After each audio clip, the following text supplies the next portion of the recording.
The film begins in 1981, with a voiceover telling the story. We also see a group of former football coaches and players attending a funeral. 10 years earlier, in July 1971, at desegregated T.C. Williams High School in Alexandria, Virginia, a black head coach, Herman Boone, is hired to coach the school's football team. Boone is assigned to coach under current Coach Bill Yoast, a Virginia High School Hall of Fame nominee. In an attempt to appease rising racial tensions and the fact that all other high schools are white only, Boone is offered the head coaching job.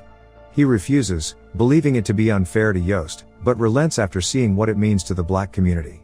Yoast is then offered an assistant coaching position by the school board and initially refuses, but reconsiders after the white players, Jerry Bertier, who is the captain, Alan Bosley, and Ray Buds, threaten to leave the team if he does not participate.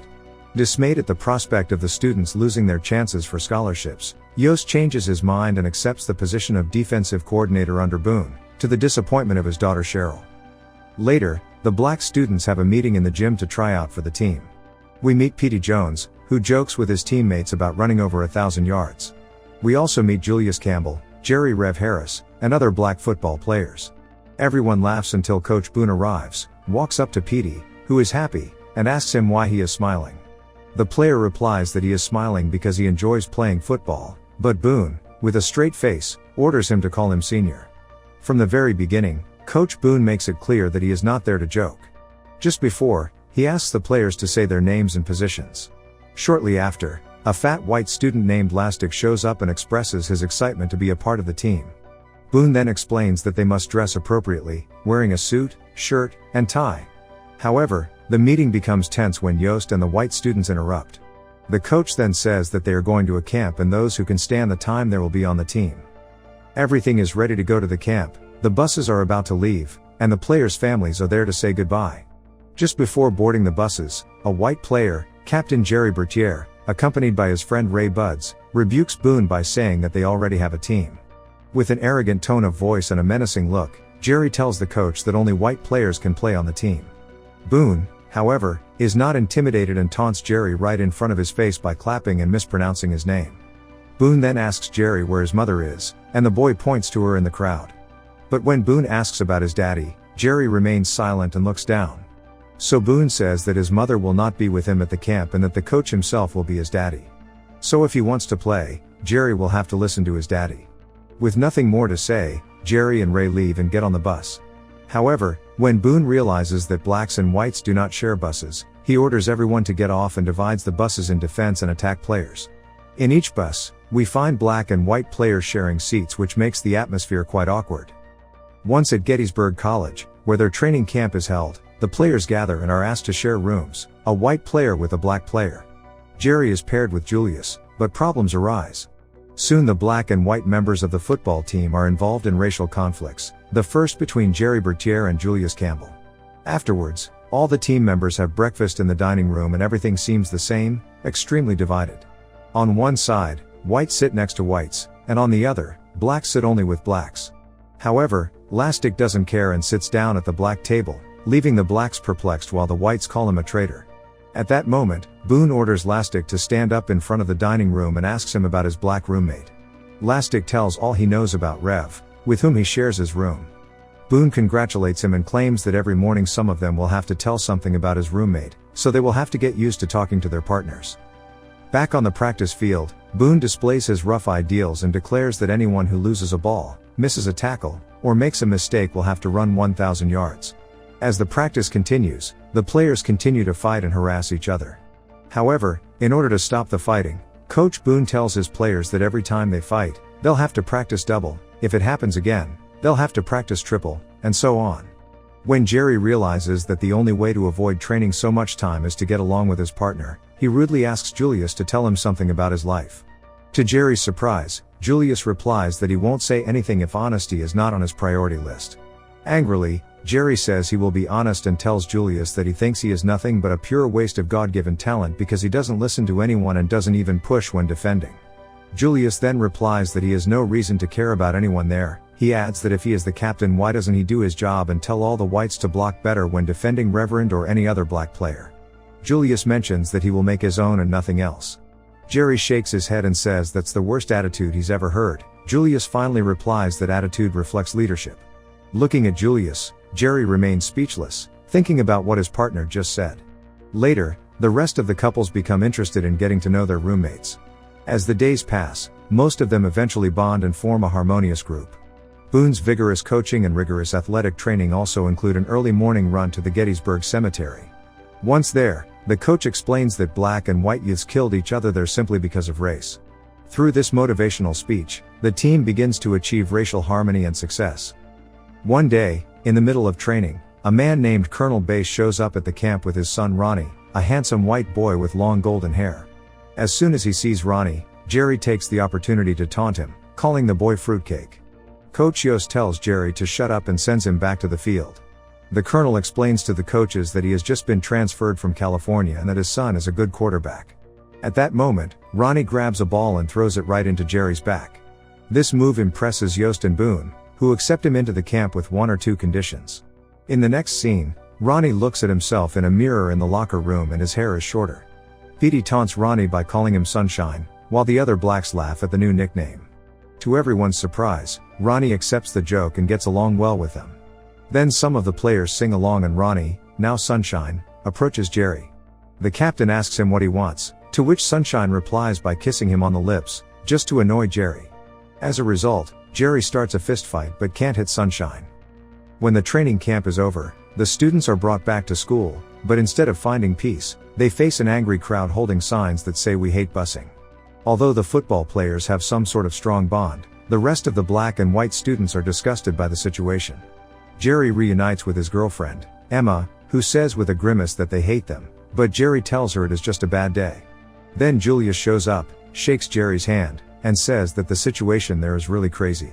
Jerry then introduces Emma, but when Julius reaches out to shake her hand, the girl just shakes her head and walks away. Such is the disdain that Petey gets beaten up by a group of white students just for talking to a white girl, which leads to a bigger fight with blacks and whites punching each other. The fight is broken up by Julius and Jerry, who look at each other in shock as the fight ends. But the problems don't stop there, because after returning from the football camp, Boone is told by a member of the school board that if he loses even one game, he will be fired. As the season begins, the Titans win their first few games and gradually become a better team. As the season progresses, Boone and Yoast try to get closer. The same happens with the players. Julius invites Jerry to play basketball, but his mother doesn't think it's a good idea. Later, we learn that Julius was sad because Jerry accepted the invitation but never showed up. We see that racial prejudice still has a strong influence on society. After a game, the team decides to go into town to celebrate. As they walk and sing, Jerry's girlfriend appears in a car with Ray and two other friends. She asks Jerry to join them, but he refuses, so Emma tells him to get his priorities straight. Ray insists, but Jerry decides to stay with the team. Then Sunshine suggests they go to a bar over there, but Petey and some of the black players tell him they will be kicked out. However, Sunshine insists and finally convinces two of the boys. When they get in, Sunshine asks for a table, but the owner says the bar is full, to which Sunshine replies that he can see some empty seats. So the bar owner says that he will decide who is welcome in his place and they leave. Once outside, Petey chides Sunshine for exposing her. Although it wasn't his intention, the black players were really offended, so black and white go their separate ways. Meanwhile, we see Yoast's daughter spending time with Boone and his family at his house. They are watching TV in the living room when they hear someone yell "Hey Coach Boone," and suddenly a brick shatters a window. Boone immediately moves his family to a safe place and grabs a shotgun. He heads out of the house, and when he gets to the front yard, he sees a car making a left turn at the corner. Fortunately, no one is hurt, but this is an obvious racial attack. After that, the Titans go through the season undefeated. They get better not only on the field but off the field as well. They win more than 7 games in a row and are one of the favorites to win the final. Thanks to their results in the games, they fight against racial prejudice and slowly gain the support of the community. At the same time, we see the friendship between Julius and Jerry grow, with Jerry's mom accepting it. In one of the last games of the season, star quarterback Jerry "Rev" Harris is tackled hard by a rival. Ray, who is supposed to be defending that area of the field, claims he didn't understand the play, but Jerry is a little suspicious. Unfortunately, Reverend is injured. He has broken his wrist, so he is replaced by Sunshine, who makes a smart move to avoid the player who injured Reverend. The Titans end up winning the game, but Jerry knows that Ray intentionally missed the block that led to Rev's injury. So he asks Boone for a private word and tells him that they need to remove Ray from the team. Boone says that he's the captain and if he thinks that's what's best for the team, then Jerry is the one to do it. We then see Jerry telling his best friend Ray that he has been removed because of his racism. Though the team is on track to win the season, they face a major problem. Just before the state semifinals, the school board president tells Yoast that he will only be in the Hall of Fame if the Titans lose a game. Of course, this is because he wants Boone to be fired, just because of his race. Yoast is really upset about the situation, but being in the Hall of Fame is what he has always wanted. During the game, it becomes clear that the referees are biased against the Titans. Boone, full of anger, argues with the referees, but they don't even listen or look at him. When Yoast sees the chairman and other board members in the audience looking on with satisfaction, he realizes that they've rigged the game. Yoast then warns the head official that he will go to the press and expose the scandal if the game is not officiated fairly. The umpire tells him that he made a mistake. Afterwards, Boone reassembles his team and Yoast gives a motivational speech. He tells them that they have to go at their rivals with all their might and make sure that they never forget that they played against the Titans and that the rival team cannot advance a single yard. Inspired by Yoast's words, the entire team takes the field, ready to destroy the other team. The Titans win and advance to the state championship, but Yoast is told by the chairman that his actions have resulted in the loss of his Hall of Fame candidacy. After winning the game, the team goes to celebrate. Jerry approaches Julius, who is with his girlfriend, and invites him to celebrate with them.